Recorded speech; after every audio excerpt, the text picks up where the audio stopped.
Right, let's go back to Mary at New Street Station, where I should imagine they're still working very hard to get it all ready, Mary.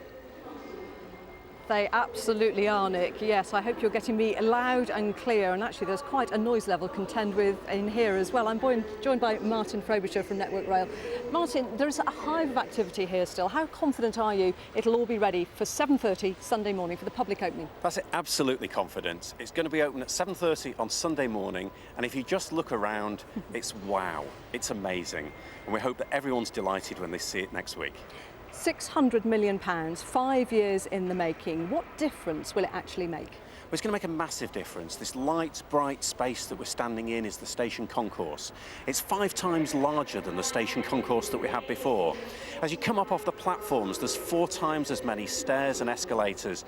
As a station, it will just work brilliantly. And what a space to spend time in. Well, it's certainly different from the one that I remember as a student years ago when you felt like a mole coming up into the daylight. You mentioned the escalators, and there have been a few problems through the refurbishment, escalators getting stuck and so on. So, teething problems, what's been the biggest challenge, would you say? So, yes, we've had some problems with that, and we're obviously sorry for the difficulties that's caused people. We've got those sorted out. We're now up and running. We've got the station built. We open the doors on Sunday, and wow, it's the only word that can describe it. And the number of people that pass through New Street is quite something, isn't it? But the one thing that I think has struck people is that even though you're increasing capacity for passengers, there's no greater capacity for trains. Have you missed a trick there? No, I mean, this is a station project. This improves the station. It improves the way people flow around the station. It makes it easier for people to get off the platforms and up the staircases. So as a station, it's got huge capacity. Birmingham New Street has 170,000 people a day, and we've built a station that's got capacity way into the future. Well, let's talk about the future. In 10 years, I mean, the number of people over the previous 10 years has doubled coming through New Street. Can you cope with that doubling again in 10 years? Yes, we designed this station to give 30 years growth at about 5% a year. So it copes with a huge number of people. It's a vast space. It's 5 times the space we had before. It's just brilliant. Okay. And Martin, just finally, I think the one thing that most people will remember from this is it is now free to pee. What was the reason behind making the loos free and not chargeable? Okay, so there's just lots of different loos in this station. There's many of them, and it's just a great facility. So everything about it is good, and we just love it. You can guarantee that's the one thing that people will remember. Martin, thanks very much indeed, and good luck for Sunday. Thank you. Well, up there is the one place you will not be able to go on Sunday, because that is Grand Central Shopping Centre, and our correspondent Peter Plisner is up there at the moment. So that's all due to open next week. Peter, how's it looking? Well, Mary, it's still very much work in progress up here. As you can see, the big name stores, they're here, but they've still yet to finish fitting them out. £150 million being spent on Grand Central, 500,000 square feet, 1,000 people being employed. Over there you can see the dining terrace, beyond that more shops, and of course the big anchor store John Lewis on the other side of the atrium. £35 million invested. But you'll have to wait, as Mary said, a few more days before you can shop. But with me is Jonathan Cheaton, the General Manager of Grand Central. Give us a bit of a taster. What can people expect? I think they expect to see something absolutely different in the city for the first time in a decade. We have wonderful fascias, new fascias to the city. We've got stores that have never been in Birmingham before, absolutely new. So it's going to be a new experience for them. You've mentioned already John Lewis, our anchor tenant, but our food offer is absolutely sensational. Does Birmingham need another big shopping centre then? It had a shopping centre here before, and it's been replaced with something of an extremely good quality. This is fantastic. Your camera's panned on the architecture. It's somewhere that's going to be a great place to visit. But what about the impact on the city centre? When the Bullring opened, we saw a decline in the city centre. Will we see that again? No, we'll see people come to the city centre. We are anchoring the retail offer in what was probably the prime position in the city. We've got a thoroughfare through here which hasn't been here for 45 years. We're actually bringing the city together. This is going to be the place where people want to come and meet. And of course, you've had a bit of a coup and got John Lewis in here. It's a lot of people are saying finally they've arrived in Britain's second city. Absolutely. It's the biggest city outside London. We don't use the phrase second city anymore. But yeah, you're absolutely right. We've been waiting to come here for a long time, and we're delighted to have them. Perfect fit for us. Jonathan, many thanks. Well, I have to say, Mary, it's a bit different from the Palisades. Purses and wallets at the ready, but you have to wait till Thursday at 10 a.m. battle on the outside of New Street Station has certainly been catching the attention of a few people. It's fair to say that not everybody is a fan. Some think it looks a little bit like tinfoil. But it has inspired some artists to pick up their cameras and their brushes, as our arts reporter Satnam Rana has been finding out. For 2 years, Wayne Atwood from Birmingham has been on site at New Street Station. But he's not here to build, he's here to paint. On canvas, not the walls. It's been fantastic to see the whole transition of the site has been very good, especially right through the stage of the demolition where the lighting conditions were very dark. To go to now this, which is very pristine and white, it's been a fantastic transformation.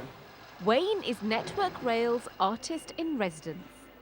The colossal construction site, its emerging architecture and the people here are all sources of inspiration. Wayne's work really does give you an alternative view of this station and the grand build. His work, though, is really about the people who've made it happen. 10,000 men and women who've worked on this project over the last 5 years. But it's not just Wayne who's been inspired. These images have been sent into photo-sharing website Some Cities. It seems New Street Station is making some of us reach for our cameras. I'm looking at a picture here. I mean, it's a photograph of the whole of the New Street development, but from the top of the Rotunda building. And so you do see an interest and people kind of commenting on this, and especially in the run-up to the opening, you know, there's sort of a bit of a level of excitement. Meanwhile, Wayne is back in his studio finishing off his works. I really feel part of the station now, so for it to come to an end will be quite sad. But again, it's been a brilliant project to work on, and it's been a privilege to work on. Once the station is open, plans are afoot for some of Wayne's work to be exhibited at the station that inspired him. Satnam Rana, BBC Midlands Today, Birmingham. Well, for people who are coming to the opening of the station on Sunday, there'll be plenty of places to shelter from the rain, should they need to. So let's find out what the weekend weather forecast is like. Rebecca Wood is with us. Rebecca. Well, Mary, I think they will actually be all right now. We're midway through September, and after skipping summer, supposedly, it's turning a little more autumnal as we head through this weekend. We will have some chilly nights to come, which means, of course, we've got some rather misty mornings on the way. But once that lifts, we're looking at some fine and dry days with some good spells of sunshine. Now today we did have a scattering of some rather lively sharp showers pushing their way down from the north and west, working their way across the region. Some rumbles of thunder in there for a time. Now high pressure is steadily building as we head through the remainder of today. That is settling things down, killing off those showers overnight and giving us some clear skies. So it is going to be a chilly night. Our temperatures really are going to plummet. Out in the countryside, we could get as low as 3 or 4 Celsius. Those are values in our towns and cities, even a 7 in Hereford. So a chilly start to tomorrow with some mist and fog patches. Steadily, though, the sun will start to burn through those. Now, it's not out of the question for us to get a spot of rain, but it is going to be a largely fine and dry day. Good spells of sunshine, temperatures up to 18 Celsius, with the light winds feeling pleasant. Now, of course, it is our first game in the Rugby Union World Cup tomorrow at Gloucester. Tonga versus Georgia, 14 Celsius there tomorrow. In Tonga tomorrow, it'll be 24, so perhaps a little more comfortable playing over here tomorrow.